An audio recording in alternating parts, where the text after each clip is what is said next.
Hi guys, and welcome to Federation Council's Community Grants Program and Grant Tip Workshop. My name's Kirsty Crockett and I'm Council Community Project and Event Officer. And my name is Luke Boblak. I'm Council's Grants Officer, and we'll give some tips today around how you can write a more effective application. So the purpose of today is just to develop the knowledge, skills and capacities to construct an effective grant application, which Luke will walk you through. And then today I'm walking through the understanding of Federation Council's Community Grant Program through the purpose, structure and the process. So Federation Council's Community Grant Program for 2021 and 2022. The Community Grant Program operates in 2 funding rounds each year. And invites applications for grants up to $3,000 with a total annual allocation of $60,000. So applications must be submitted on the prescribed online application form and include all relevant attachments. So we have introduced a list of information and attachments needed prior to starting your event application, which is available on the front of the online form on Council's website.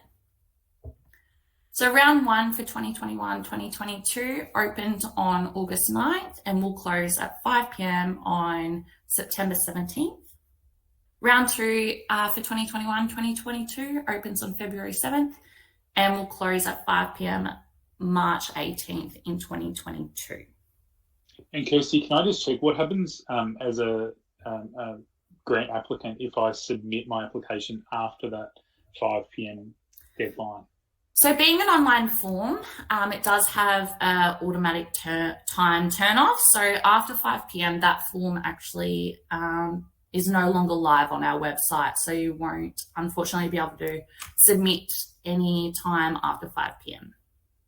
And probably just making sure there as well in terms of probably having lots of applications around the deadline and just ensuring that my technology as an applicant, if my computer doesn't work, if I can't find the documentation, probably just not leaving it till right on 5 is probably important there as well. Yeah, definitely. So applications for round 1 this year opened on the 9th of August 2021 and they will close at 5 p.m. Friday 17th of September, which I just touched on. So that assessment and approval process all happens at the once for each grant application submitted, and that will be happening between the 20th of September and the 1st of October with a panel of our councillors.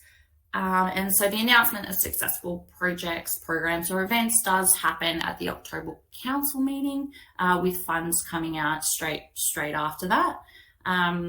So for our community grant program, there are 3 categories. So category 1 is seed funding with a maximum amount of funding per applicant available for $3,000. So this category encourages and supports new ideas to be tested in Federation Council and create and build new relationships for a diverse range of projects and events. So examples of this is a startup social enterprise that helps build community capacities, short-term activities or programs that respond to local health and wellbeing issues, or sometimes even new events that increase community and individual connectedness. So then category 2 is emerging grants. So these ones are available for up to $2,500 per applicant.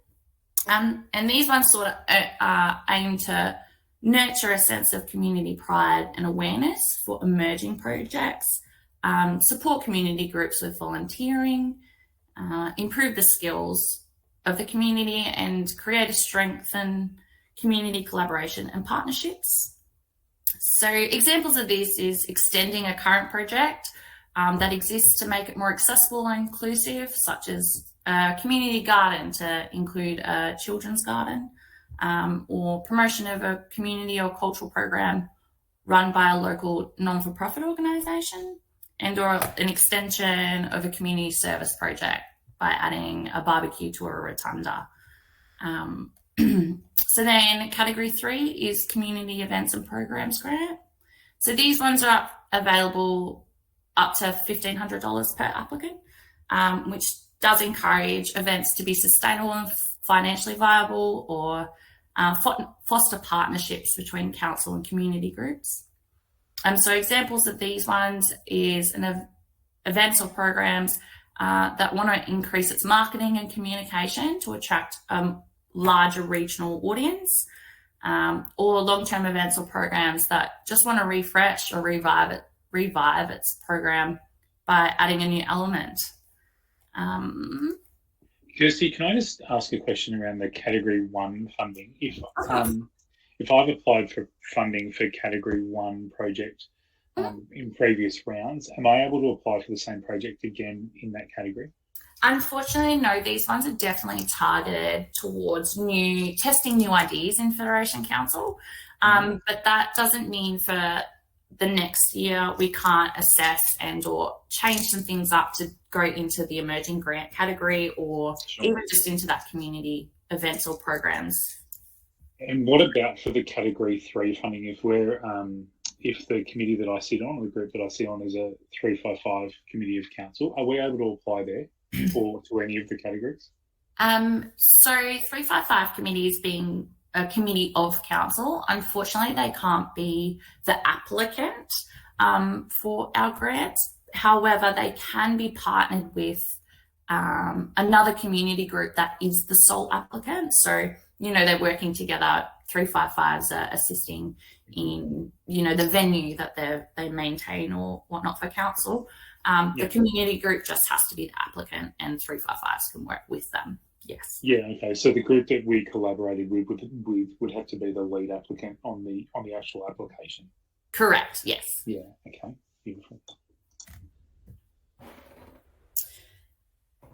So just a few quick little community grant program tips. So prior to doing anything, it's most important to ensure you have access to our guidelines from our website, which are able to be downloaded we'll share a link with you as well at the end of this.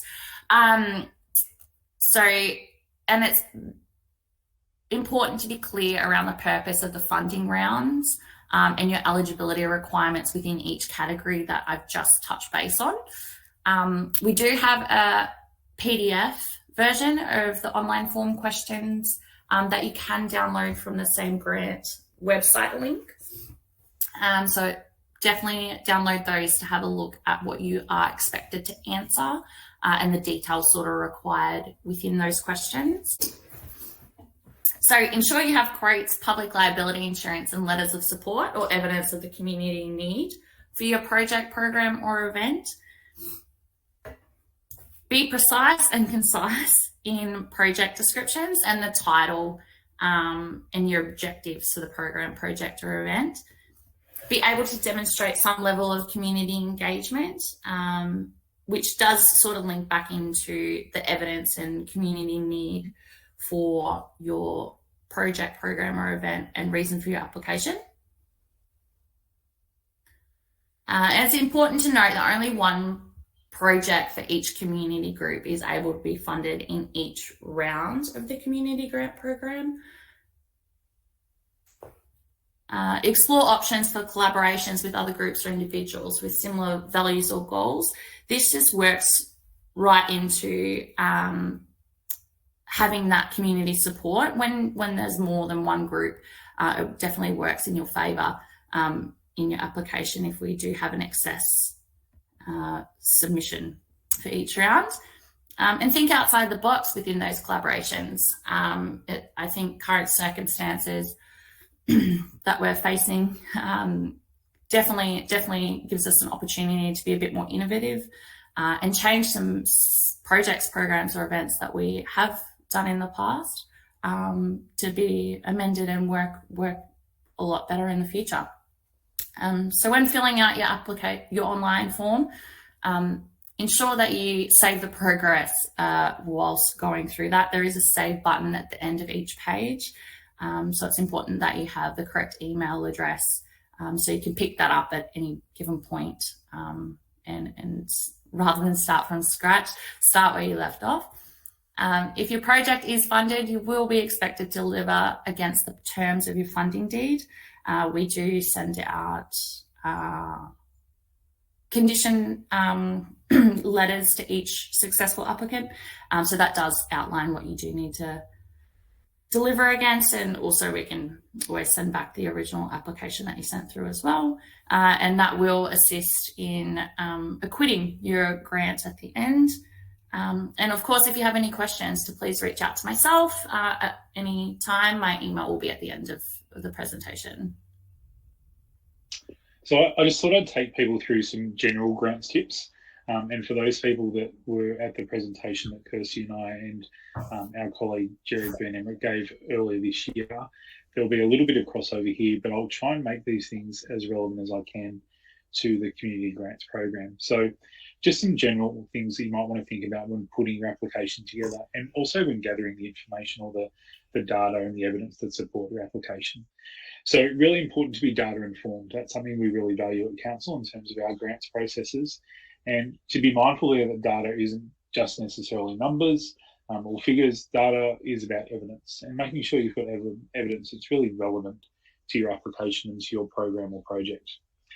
Important to craft a good news story, and that means to be mindful of talking about the positive things that will come as a result of running your program or developing your project, and not necessarily to focus on the negative thing or that may have occurred in terms of you requiring. So, for example, when we apply for drought funding, for example, we want to talk about, from a council perspective, the really positive things that occur as a result of us applying, receiving funding, and then the projects that we deliver. Don't want to dwell too much on the impact of the drought or the bad news story associated with it there, because we want to be able to demonstrate what will occur as a result of delivering the project. Important to stay objective in your responses. That is, try and stay arm's length to your project when you're writing about it. It just helps build credibility in your application when it's being assessed. Program logic or project logic is really important in your application, and it sounds like a really simple concept, but can be quite tricky and can actually really throw off the assessment of an application. So essentially, program logic is about making sure that everything balances in your application. If you talk about spending X amount of money, making sure that that money is accounted for in your breakdowns, your quotes, etc. If you talk about a project taking a certain amount of time in your timeline, it needs to be represented there, all those types of things.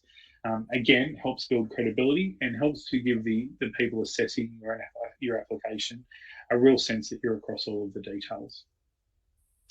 And finally, and Kirsty's spoken about this already, but just making sure that there are clear links back to the program objectives in terms of what the community funding is trying to achieve, whether it be seed funding or whatever it happens to be. So ensuring that you can take the money that you're given, if you're successful, and use it as best as possible in terms with align with the aspirations of the program. On the right of your screen, some language that you might think about using in your application, some fairly common grants language that might just help you piece together your thinking a little bit around what you want to say about your program or project. We've also included in the presentation, for your benefit, some samples that we've used previously in terms of what less effective and more effective writing might look like when you're putting together a grant application. So you'll see on the left-hand side of the screen that there's a couple of things that we'd probably like to change. The writing's fairly subjective, it's fairly colloquial or informal. It's one long sentence, so it's kind of difficult to digest. It's not as precise as Kirsty talked about before. And then if you compare that to the writing on the right, it's much more formal. It's much more succinct and cogent. That is, it's able to be understood because the sentences are quite clear and precise. And it also speaks to some of the things we've just mentioned in terms of priorities, what the project will do, what it will achieve, and also creating a good news story. One of the last things I would point people back to is Council's Grant Finder website. This is a really important resource. So if you're unsuccessful in achieving a community grants funding application this year through Council, or there are other projects that you and your group might want to consider applying for, the Grant Finder website is a specialised website, fundraising website that council provides.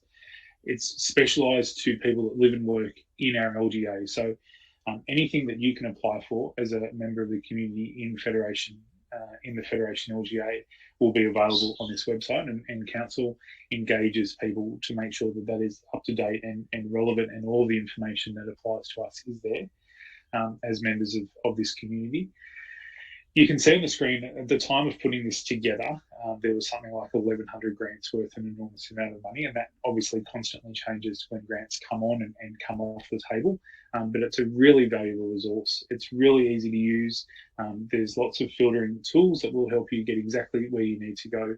And I would strongly encourage people to access that resource, even if you are successful in getting community grants application, just to keep an eye on that space and what's available there. Yeah, I think if people can make a login for Grant Finder, I myself even just go in and have a few changes of filters, and you can also flag categories and things that are relevant to what you're looking for to pop into your email inbox. Mine come in at 2:30 every day, so they're always filtering in and out, and they do send you alerts when new ones that might be relevant to you are opening, which is really good. Yeah. So I'll just talk through some previous successful funding groups and projects that we've worked through. So I'll talk through one program, one event, and one project. So we do have quite a lot. So we've got Corowa District Landcare's Community Ecological Workshops, which was a program that Corowa District Landcare worked and hosted recently this year. So these workshops were hosted throughout Federation Council in Corowa, Mulwala, Urunna, and did really just encompass working with park teams, community members, students, some teachers, and our First Nations local leaders. So they pretty much just highlighted through the value and diversity of our local flora and fauna, and did work through talking about threatened species in our local area, and how community involvement and awareness can assist with the future management of our local reserves. So this one pretty much just highlights bringing communities together for quite a bigger cause. So our second example here is Halong Mentioned, which was a project for new Christmas decorations last year. So the funding was for the creation and implementation of new Christmas decorations in Halong's main street. So the men's shed crafted and purchased all the materials and crafted a new Christmas trail throughout the main street, which took everyone through Santa's letters, the North Pole, Santa's workshop, and really just not only gave Halong Mentioned a craft outlet during 2020, but also brought that Christmas spirit to the whole community of Halong and anyone travelling through. So this was a recent one, just in the last community grant round closing in 2021. So Interreach actually collaborated with Corowa High School. So this is a very much youth-driven event with students from Corowa High that will work with Interreach staff to bring an outdoor movie event to the whole community. And it's really just highlighting the collaboration and involvement from youth into wider community projects that can be enjoyed by all. So this one's also obviously an important one at the moment. So it's just about being COVID safe and staying up to date with COVID restrictions. It's quite overwhelming to implement all the great ideas we all have at the moment. But yeah, it's definitely important to stay up to date on the COVID safety requirements and restrictions through New South Wales Government Health websites. They have some links and quick tips on how to best implement COVID safety into your community work, projects, programs and events, which will be great. So I think the most important part is to engage with us here at Council as early as possible, especially if you're successful in gaining funding through our community grant program. We're here to help and definitely assist where we can to ensure your events, programs, and projects can be delivered on time, and work through possibilities and how best to do that in the safest way possible. But yeah, it's definitely important to think outside the box during this. It's definitely an opportunity to reinvent and reimagine your events, programs, and projects that may have run previously, and they just need a little bit of amendments to work within current times. I'm definitely here to listen to all your creative thoughts, and assist where best I possibly can.